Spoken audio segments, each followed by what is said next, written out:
I broke my 3D printer, but here's what I learned. I just recently bought this Elegoo Saturn 3 and I've been loving the detail it prints in. It prints so good. Printing in 12K detail is one of the most impressive things I've ever seen a machine do. I was able to print about 2 bottles of resin worth of prints before all of a sudden my prints just wouldn't print anymore. The prints kept failing, and instead of getting stuck to the build plate, the resin was curing to the release liner. After a bunch of tries and recalibrating and releveling the bed and cleaning out all the resin and all that, I realized that this is what I did wrong.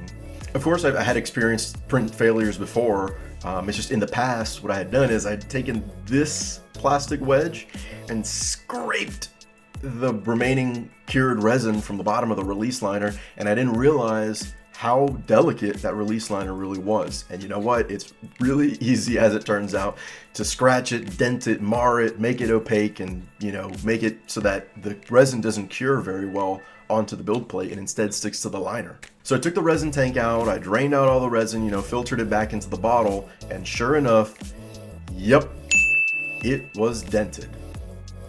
And kind of opaque too, meaning that I had scratched it with all of my times of taking out the resin and wiping it down with a terry cloth or a paper towel, scratched it and left it opaque.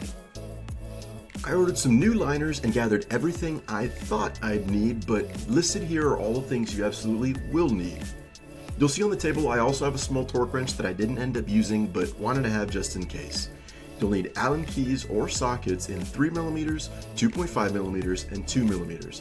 The printer comes with these, but I prefer using sockets. You'll need a razor blade to trim the excess off the edges of the liner, and of course, your choice of liner itself. I went with Elegoo's own liner to kind of make it easy for me. Taking a look at Elegoo's packaging, you have some specifications of the liners on the front and some steps to replace the liner on the back. This is just a simplification of the steps. I'll share with you some of my own thoughts and experiences while I show you the process of replacing it. Inside are the liners themselves, protected by plastic coverings that Elegoo makes sure to remind you to remove both of. First thing I'm going to do here is I'm going to grab my 3mm Allen bit and my micro driver, and I'm going to go ahead and loosen up those corner screws, which will be your 3mm.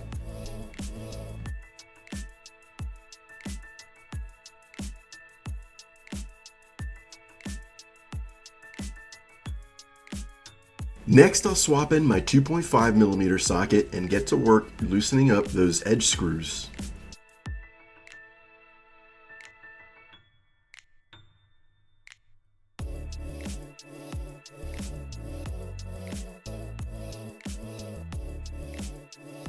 With all of them loosened, it's now time to remove them and set them off to the side.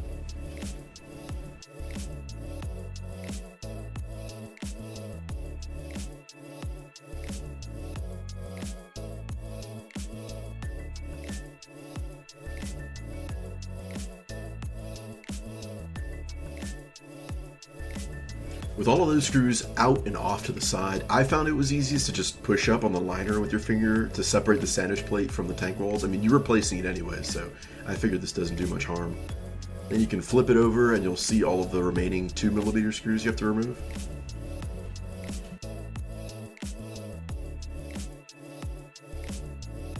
You'll see here that I actually wiped down the edges just to get the remaining resin out so I don't have to touch too much of it. Now, if you've made it this far into the video, I wanted to seriously thank you for watching. I mean, thank you so much. My goal here is to inspire people to try new things. Don't be afraid to fail. Just do things and see where they lead you. I want you to know that life is a lot more interesting when you ask questions and constantly challenge yourself to learn new things.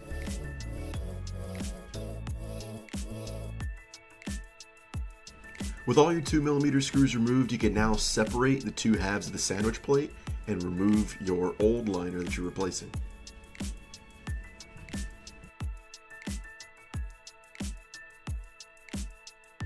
Now it's time to take out the new liner you're going to be using, and of course, don't forget to remove the 2 layers of protective covering.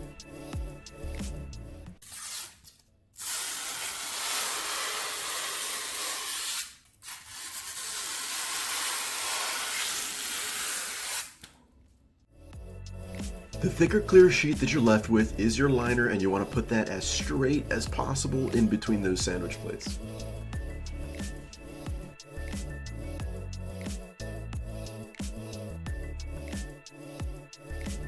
Now when reinstalling these 2mm screws, remember that the screw has to go through the PFA liner to hit the threads underneath. So I would hold it with one hand just to make sure that everything's pressed together while you drive the screws through into the threads beneath.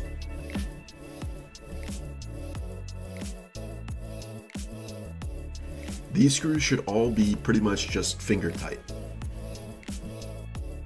Of course, since the new film is a little bit oversized so it fits in the plate, you're going to have a little bit of excess to trim off with that razor blade that I mentioned earlier. Trying as hard as you can not to cut your fingers, try to get as close a cut as possible and trim as close to that sandwich plate as you can.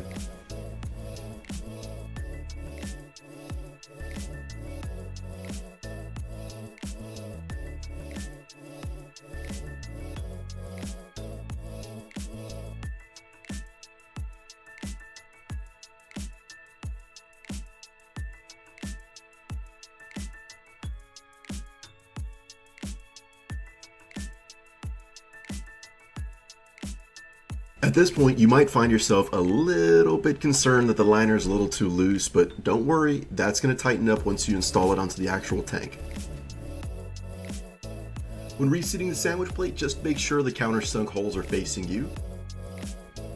I also decided that for these screws, I was going to take a little bread tie I had laying around and poke some holes preemptively to make it easier for the screws to pass through and hit the threads underneath.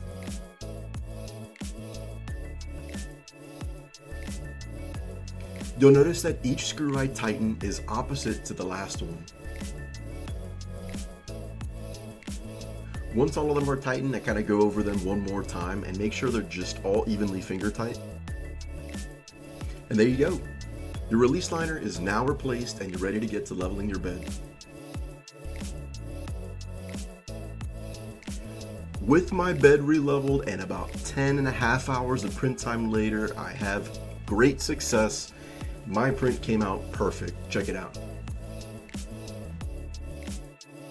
For those of you that don't recognize it, this is the sword and helmet wielded by main character Guts in the manga Berserk.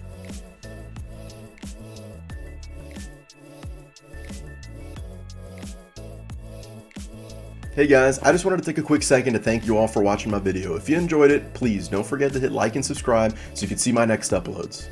Thank you, and I'll see you in the next video.